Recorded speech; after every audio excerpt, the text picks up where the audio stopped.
Every year, the global technology sector looks at China's higher education system with a mixture of awe and geopolitical anxiety. The country produces over 11 million college graduates annually, a massive engineering and scientific army that outnumbers the entire population of many European nations.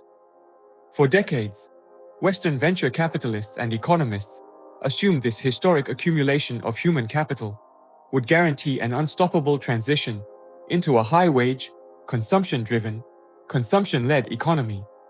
It was supposed to be the ultimate engine for the next phase of global growth. But behind the official graduation ceremonies lies a cold, disturbing macroeconomic anomaly.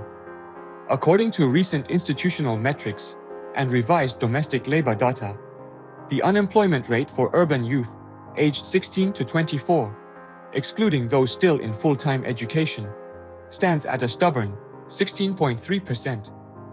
Even for the 25 to 29 demographic, the rate remains highly compressed at 7.4%. This is not a temporary, cyclical post-pandemic friction. It is a profound, structural mutation. We are witnessing an unprecedented macroeconomic paradox. The most highly educated generation in Chinese history is entering a labor market that structurally no longer has room for them. To an overseas observer or a Wall Street asset manager, this phenomenon defies conventional economic logic. How can a nation that is simultaneously leading the world in advanced industrial patents, building automated mega-factories, and dominating global supply chains, fail to employ its brightest young minds? This is not a simplistic story about an economic slowdown. Rather, it is a sober, data-driven investigation into a massive structural mismatch, a misalignment between the state's high-tech industrial ambitions and the survival realities of its educated middle-class youth. For the past 20 years, the psychological contract of the Chinese middle class was built on a simple, linear assumption. Elite education equals a secure, white-collar corporate career. Parents invested their life savings into specialized tutoring, elite high schools, and university degrees. But today, millions of young graduates are finding that the certificate they worked their entire lives to achieve has been fundamentally devalued by a rapidly changing corporate landscape. The core of this structural crisis lies in the rapid reallocation of domestic capital.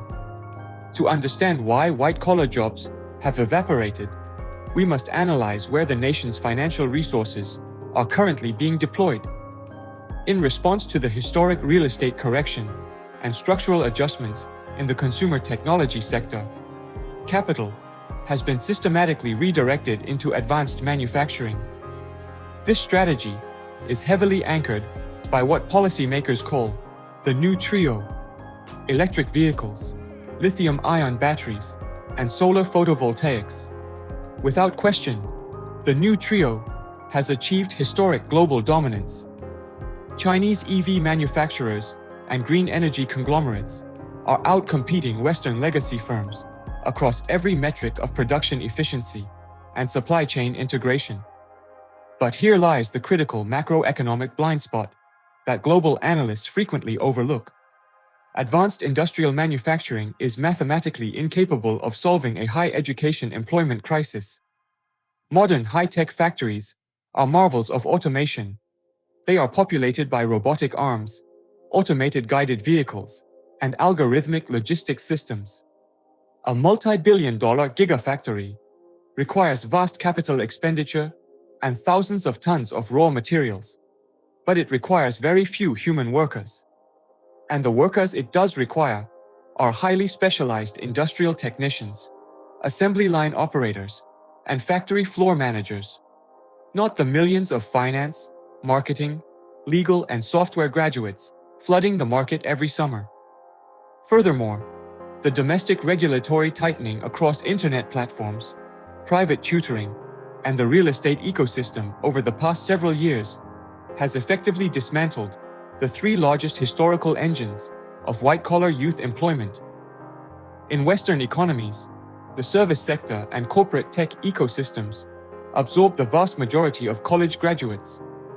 when capital pivots aggressively away from services and consumer platforms to focus exclusively on hard tech and heavy manufacturing, it creates a massive white-collar vacuum. The economy produces millions of electric cars, but it stops producing desk jobs. This structural white-collar vacuum is triggering a profound psychological transformation among the younger demographic, leading to defensive economic behaviors that heavily drag down the broader macroeconomy. When 16.3% of the youngest segment of the workforce is detached from formal employment, it changes the economic calculus of an entire generation. Instead of taking risks, launching startups, or spending their disposable income on discretionary lifestyle goods, young consumers are retreating into ultra-defensive financial survival strategies. This collective behavioral shift is vividly illustrated by popular social media terms, reflecting the youth subculture. Movements centered around dropping out of the corporate rat race entirely, or adopting an extremely minimalist lifestyle. This psychological retreat is not just a cultural curiosity, it is a measurable macroeconomic headwind.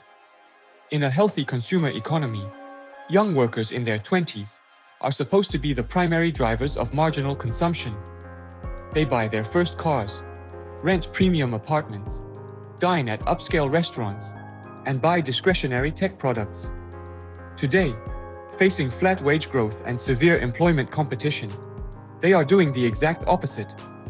They are moving back in with their parents, cutting discretionary retail spending to zero, and hoarding whatever liquid cash they possess in ultra-safe state bank accounts. This brings us back to the classic balance sheet recession mechanics.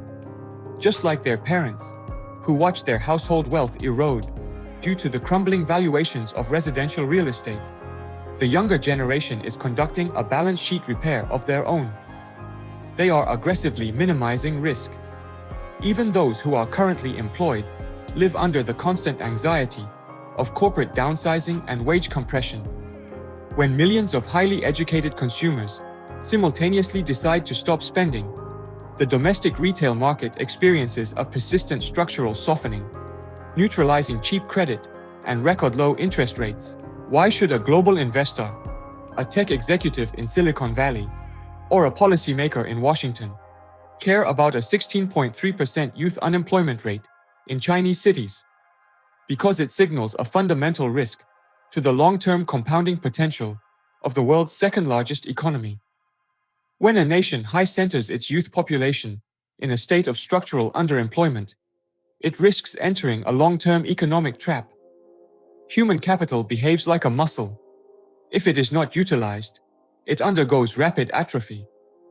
An engineering graduate who spends 3 years working as a food delivery driver or remaining completely unemployed loses touch with the frontier of technological innovation. The massive public and private capital invested into their education over 2 decades yields zero economic return. This represents a staggering structural waste of productivity. Moreover, to prevent this high education unemployment crisis from turning into broader social friction, the state is forced to continually subsidize and expand industrial production. This dynamic creates a self-reinforcing global feedback loop.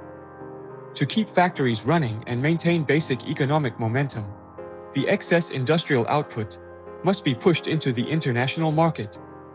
This persistent export pressure deepens global trade tensions, accelerates supply chain decoupling, and forces Western central banks to permanently keep tariffs elevated to protect their own domestic manufacturing bases. The 16.3% youth unemployment figure is not a random statistic. It is the loudest early warning sign of a structural mutation.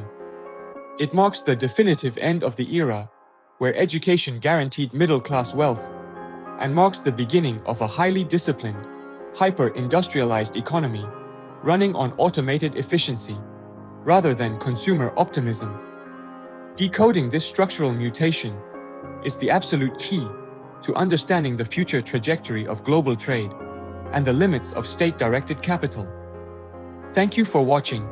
Subscribe to China After the Boom for more sober, data-driven macro analysis. See you in our next deep dive.